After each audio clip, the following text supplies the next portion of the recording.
অনেক জমিদার হতে হবে, মেয়ের জন্য একটা আইসক্রিম কিনতে হবে 350 টাকা দিয়ে, এর নাম বাপ নয়, ভুল হিসাব। আর ওর নাম স্ত্রী নয়, যে তার স্বামী হাই স্কুলের হেডমাস্টার, 10,000 টাকা মাসে পায় বেতন, মাসে 12,000 টাকা খরচ হয়। স্বামী স্কুল থেকে আসলো, একটা 5 কেজি ওজনের মাছ কিনে নিয়ে এসেছে। স্ত্রী খুশি হয়ে মাছ কাটলো, রান্না করলো। স্ত্রী বলল না, বুঝলাম না গো ব্যাপারটা কি, এত বড় মাছ কিনলে মানে, তুমি টাকা কোথায় পেলে?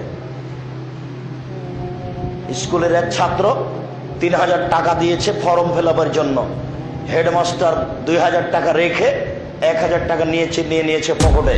বাজারের পাশ দিয়ে যাচ্ছিল, বড় একটা মাছ কিনে নিয়েছে। এই টাকা তো তাকে উপার্জন করতে কষ্ট হয়নি, মাছ কিনে নিয়েছে। স্ত্রী রান্না করছে। স্ত্রী যদি বলতো আমি এই মাছ রান্না করব না, আমি এই মাছ তোমার সামনে মাটিতে পুঁতে দিলাম, আমি গরিবের মেয়ে, লবণ ভাতেই খুশি, আমি এই মাছের পূর্ণ তদন্ত ছাড়া মাছ রান্না করব না, তাহলে ঠিক হতো। আল্লাহ রসুল বলেছেন আসম ফি সালাসা, ধ্বংস 3টে জিনিসে রয়েছে। তার 1 নম্বর হচ্ছে ফিলমারা, স্ত্রীর মধ্যে। স্ত্রী যদি আপনাকে সহযোগিতা না করে, আপনি কিছুই করতে পারবেন না। ফকিরের জন্য ভাত রান্না করতে পারবেন না।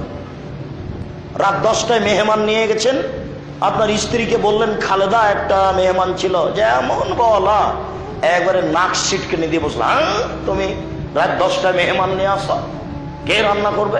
এক ধমক দিলে আর কোনোদিন আনবেন না।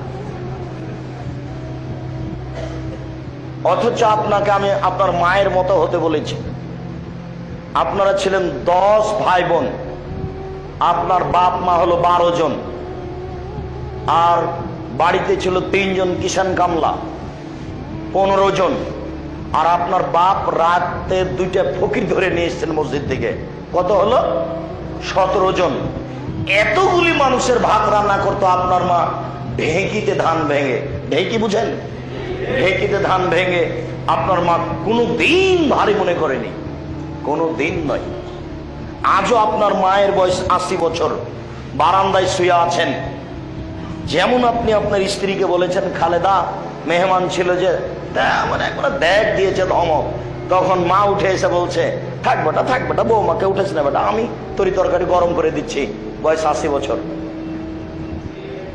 আর আপনার স্ত্রী যেখানে রান্না করে সেখানে ফ্রিজ আছে, সেখানে গ্যাসের চুলা আছে, সেখানে সবকিছু রেডি, খানা পানি গরম করার মেশিনও আছে।